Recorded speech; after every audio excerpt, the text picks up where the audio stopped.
Hello and welcome back. I am Margaret Esfahani.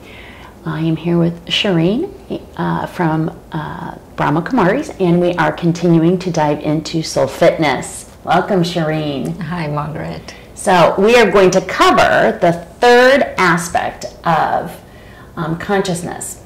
We talked about the mind, the intellect, and now the last component we're going to discuss are the impressions, if you will. So, welcome, Shireen. Thanks, Margaret. It's good to be here with you. Thank you very much. I'm excited to hear about impressions. Yes, I'm excited to share. Fantastic. So, please tell us, how are impressions important in soul fitness? I always tell people that impressions are key to life. Okay. Understanding impressions is key to a good life. Because what happens is, like, let's say you have the mind, which we spoke about as the one that thoughts arise. Mm-hmm. You have the intellect, which is the discerning, the right, the wrong, the reality, the illusion. I'm talking about spiritual things here. I'm not talking about that person did right or that person did wrong. No, no, no. Correct. It's about our own understanding of things. And then the third one is the impressions. The impressions are the imprints on the soul. So let's say I perform an action. And so I have, whatever I'm doing, I create an impression of it. So, and wherever it gets stored in the soul, that is the impression. So it's like the archives of the soul. It's like the hard drive of the soul. Okay. So you store every action, every thought, every, pattern, everything you store within the soul. Okay. So that's fantastic. So I, being an eternal soul, have come through my entire existence with previous impressions.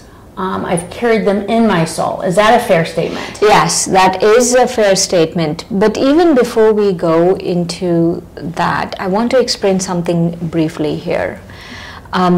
When we do something, when we do an action, it creates an imprint on the soul. And that's how we know. For example, let's say, when I say, now think of how a mango tastes. Just close your eyes and think of a mango. Can you see the taste, feel the taste? Because there's an imprint on the soul. The imprint is on the brain, yes, but it also imprints on the soul. And that imprint, that we call impressions. The Sanskrit word is sanskaras. Okay. And so sanskaras are these imprints. But what happens is they're not just imprints. There's some legacy also these imprints leave. Let's say a mango is a very simple thing, but let's say I perform an action again and again. It leaves some legacy imprints, and those legacy imprints could be my attitudes. So my attitude towards a mango, or my attitude towards, if I love the mango, my attitude towards those who are supplying the mango, or my experiences, my belief systems, my faith, all of those are part of these impressions.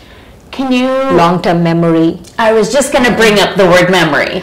And so I was going to say, are impressions like a memory? Yes. So the thing I always say is like muscle memory. Okay. You know muscle memory, where you have when you do something, what scientists say about muscle memory is that when you do something, whether you, let's say something like play the clarinet or learn to ride the bike, that those memories actually over time, when you're learning that you create a memory of these things, like you learn and you learn and you learn. And let's say like the bike, you go, and then you create a memory, and that actually creates not just a physical imprint on my legs and how to balance and stuff, but it also creates both a psychological, both a physiological, all of the whole system, physiology is involved in this. It creates a memory. And so even if I haven't done it for many years, right, I'm able to recall that I've done it. And then I'm able to do it, like riding a bike. Even 50 years later, you're able to do it because there is an imprint. In the same way, these are imprints on the soul. They're not imprints on the brain, they're not imprints on the body, they're imprints on the soul. So give me an example of an imprint on my soul that I could relate to in my current existence. So there are different kinds. So the example would be, let's say, peace. Okay. That an experience of peace. An experience of peace is actually a deep memory, an imprint on the soul, or even love. I always talk about love as a memory. Pure love, true love, is a memory that is within the soul. That is why we seek it. Because we've experienced it before and it's a memory and it wants to come out. Right. You know, and that love that we want to experience and experience wants to come out. And so we keep doing really foolish things to get it. Yes. We do. And so, but anyway, that's a side point. So what happens is this memory, this impression actually is within the soul, and that is what is I call the key to life. Okay. To understand this. Because if I can tap into my memory of love, then I don't need to do all those foolish things to get it. And so you can say that for peace. So share with me then, and I think that's a great point you made about, you know, we have those memories in our soul. That's why we seek sort of the fountain of youth, or we seek the peace, we seek bliss, we seek love, because we have those already in our souls. And so, Shireen, I would like to ask you, how can I tap into those memories? And then, so we'll make it a two-part question. So the first part is, how can I tap into my soul memories, my sanskaras? How do I tap into my sanskara? And so I need to use both my mind and my intellect to tap into them. That's a simple thing. I mean, we can talk more about it later, but I need to use both. I need to use my mind and I need to use my intellect to be able to do it. Because what's happening right now is the cacophony in the mind. Yes. Is preventing me from doing it, and also my intellect is not discerning well. And so both things are preventing from the actual memory, because there are three kinds of impressions we have. Okay. And the three kinds of impressions or sanskaras are, we have ordinary sanskaras, like everyday sanskaras. Okay. Sanskaras that we, how to drive a car, how to brush my teeth. Yeah, those are habits. Dishes, right. Those are also memory, no? You don't want to, every time you brush your teeth, you don't want to have to think, oh, this is how I brush my teeth. Correct. You just want to do it. So that's an ordinary sanskara. And then we have a negative sanskaras also. And negative sanskaras are negative thought patterns, actually, negative attitudes, negative belief systems, negative memory. Lust, anger, greed, ego, attachment, fear, laziness, all of those are also thought patterns actually, and those are negative sanskaras that are also within the soul. Okay. And then we have original sanskaras.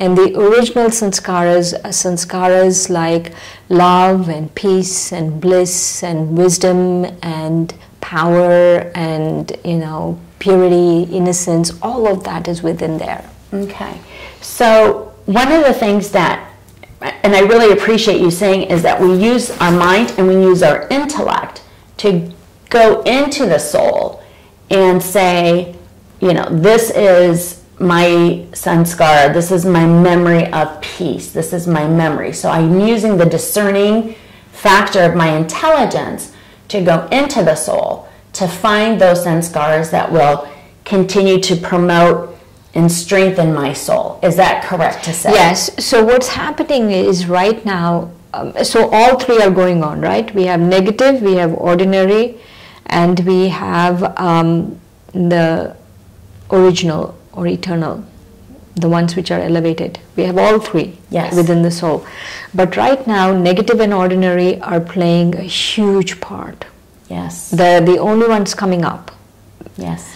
And so we have to be able to access the third one, which is the original, the eternal. And to be able to access that, I have to use my mind and intellect really in the right way. Okay.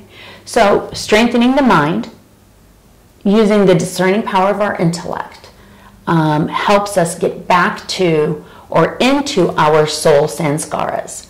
And once we can observe those soul sanskaras, then we can tighten them and strengthen them and focus on them and then externalize those. Right. Is that right? Right. And what happens is wherever the mind and the intellect go, that's what happens with the impressions. So even though impressions are key, they actually work together. Like I was saying, it's like splitting hairs, you could say. But actually, if you think about it, the soul is a soul as a whole. Yes. We just divide it so that we understand it better. Yes. But it's really a whole.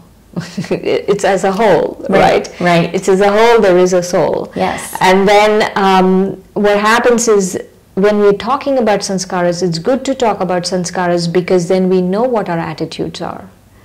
If we have original attitudes, or we have these negative attitudes, or we have just an ordinary life is blah attitude. So all of these things are attitudes within the soul. And so a part of what we can do in meditation is one of the exercises that we can do is we can just sit and observe our belief system. You know, what is my belief system? Ask yourself this question. And what is this thought pattern? What are these thought patterns that is preventing me from my original sanskaras? Because we all have them. We all have thought patterns. You know, for self-sabotaging thought patterns. Right. That really, you know, sometimes we don't know why, but we just start thinking negative about people. We start looking at negative, you know, someone else's defects. Or even too, sometimes I say, well, I'm not sure. I personally may not be very confident, or I don't have the, you know, the confidence to do something. So I really like the fact that you said, you know, taking a look at your own sanskaras and how that can define the outside interaction, if you will. So looking internally to find that within yourself is very good. One of the things we have to accept, every lesson has an acceptance thing. It's all about radical acceptance. That's my mantra these days, radical acceptance. And one of the things radically that we have to accept in this is that negative and ordinary are not me. Originally, sanskaras are me. That is who I am. Originally, that is who I am. It's like a diamond. Yeah. There's a diamond, I'm up there and I pick up the diamond, it's in the mud, and I dig out the diamond, and even though there's mud around it, it's still a diamond. Right. Diamond is not going to say I'm the mud. Correct. So I'm not the negative is the mud. I'm the pure diamond. I'm those original, beautiful love, peace, wisdom, though that's who I am. Yes, I like it when you correlate that to diamonds for the women out there that enjoy jewelry. But that's true, because on the exterior it's rough and maybe not clean, but the interior is pure. And so we take, the mistake we make is we take possession. We take possession, oh, I'm an angry person. No, I'm originally love. And I think that's an excellent way to wrap this particular session up by saying, I am originally good, I am originally great, I am originally love, peace, bliss, and looking internally. Thank you very much, Shireen. Thanks, Margaret.